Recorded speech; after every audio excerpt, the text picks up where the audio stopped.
एक बार एक गरीब नौजवान एक कंपनी में नौकरी के लिए इंटरव्यू देने गया। कंपनी के सीईओ ने सभी कागजात चेक करने के बाद कहा, आपके पास कितने साल काम करने का अनुभव है? नौजवान बोला, सर अनुभव तो मेरे पास नहीं है क्योंकि मैंने अभी अभी पढ़ाई खत्म की है, लेकिन आप एक बार मौका देकर देखिए, मैं आपको निराश नहीं करूँगा। माफ़ कीजिए, लेकिन हमें केवल अनुभवी लोगों की ज़रूरत है। यह कहकर सीईओ ने दूसरे उम्मीदवार को बुला लिया। यह युवक निराश होकर वहां से चला गया।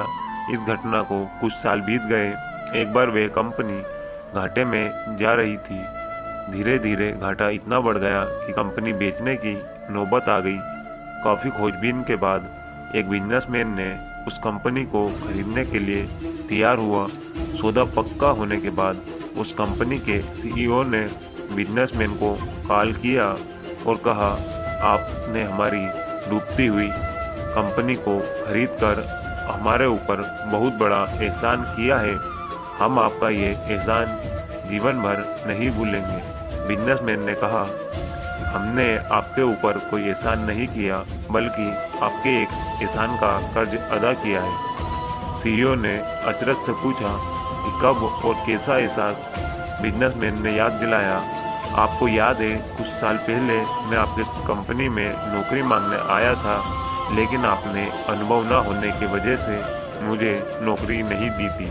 इसलिए मैं आपका एहसानमंद हूँ। यदि आपने उस दिन मुझे नौकरी दे दी होती तो मैं आज भी आपके कंपनी में नौकरी कर रहा होता।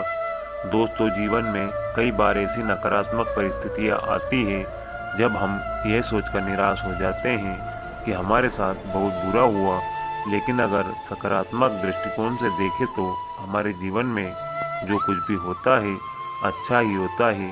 हालांकि हमें इस बात का एहसास आगे चलकर होता है।